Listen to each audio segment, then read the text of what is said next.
আজকের গল্প বোকা বুড়ি চালাক বুড়ো। এক ছিল বুড়ো আর এক ছিল বুড়ি। তারা ছিল ভীষণ গরিব, আর বুড়ি বেজায় বোকা আর ভয়ানক বেশি কথা বলে। যেখানে সেখানে যাত্রার সঙ্গে গল্প জুড়ে দেয়। তার পেটে কোনো কথাই থাকে না। আর বুড়ো ছিল ঠিক এর উল্টো, ভীষণ চালাক। একদিন বুড়ো জমি চষতে চষতে মাটির নিচে এক কলসি পেল। সেই কলসি ভরা ছিল টাকা আর মোহরে। তখন তার ভারী ভাবনা হলো, এই ভেবে যে এ টাকা যদি ফেলে রাখি কোন দিন কে চুরি করে নেবে, আর যদি টাকা বাড়ি নিয়ে যাই বুড়ি টের পেয়ে যাবে, আর সে সকলের কাছে তার গল্প করবে। ক্রমে কথা রাষ্ট্র হয়ে পড়লে রাজার কোটাল এসে সব কেড়ে করে নিয়ে যাবে। ভেবে ভেবে সে এক ফোন দিয়ে আটলো। সে ঠিক করলো যে বুড়িকে সব সত্যি কথা বললেও কিন্তু সে এরকম উপায় বের করবে যাতে বুড়ির কথা কেউ না বিশ্বাস করে। তখন সে একটা মাছ কিনে এনে তার ক্ষেতের ধারে একটা গাছের উপর বেঁধে রাখলো, আর একটা খরগোশ এনে নদীর ধারে একটা গর্তের মধ্যে জাল দিয়ে জড়িয়ে রাখলো।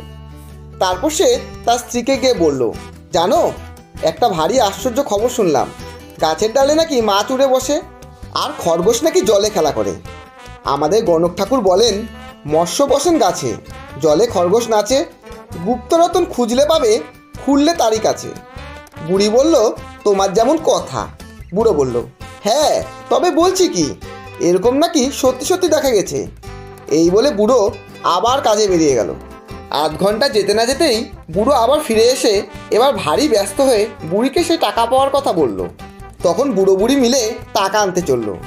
পথে যেতে যেতে বুড়ো সেই গাছতলায় এসে বলল, গাছের উপর চকচক করছে, ওটা কি?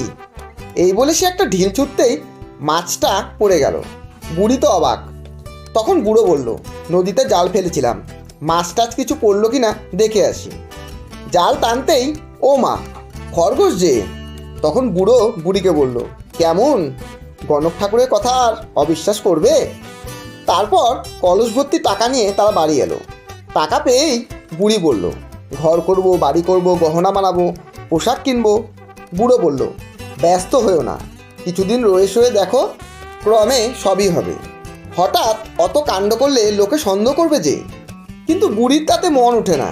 সে তার স্বভাব মতো একে বলে ওকে বলে, শেষে একেবারে একে ওকে করে কোটালের কাছে নালিশ চলে গেল। এরপর কোটালের হুকুমে বুড়োকে হাত করা দিয়ে হাজির করা হলো। বুড়ো সমস্ত অভিযোগ শুনে বলল, সে কি কথা হুজুর, আমার স্ত্রীর কি মাথার কিছু ঠিক আছে? সে তো সবসময় ওরকম আবোল তাবোল কত কি বলে। কোটাল তখন রাগে তেড়ে উঠে বললেন, বটে, তুমি টাকা পেয়ে লুকিয়ে রেখেছো, আবার বুড়ির নামে দোষ দিচ্ছ। বুড়ো বলল, কিসের টাকা, কবে পেলাম, কোথায় পেলাম, আমি তো কিছুই জানি না। বুড়ি বলল, না, তুমি কিছুই জানো না। ওই তো সেদিনের কথা, যেদিন গাছের ডালে মাছ বসেছিল, নদীতে জাল ফেলে খরগোশ ধরলে, সেদিনের কথা তোমার মনে নেই? কচি খোকা আর কি। বুড়ির কথা শুনে সবাই হাসতে লাগলো। কোটাল এক ধমক দিয়ে বুড়িকে বলল, যা পাগলি, বাড়ি যা, ফের যদি এসব যা তা বলবি তো তোকে আমি কয়েদ করে রাখবো। বুড়ি তখন বাড়ি ফিরে গেল। সেদিনের পর থেকে কোটালের ভয়ে সে আর কারুর কাছে টাকার কথা বলতো না। ধন্যবাদ।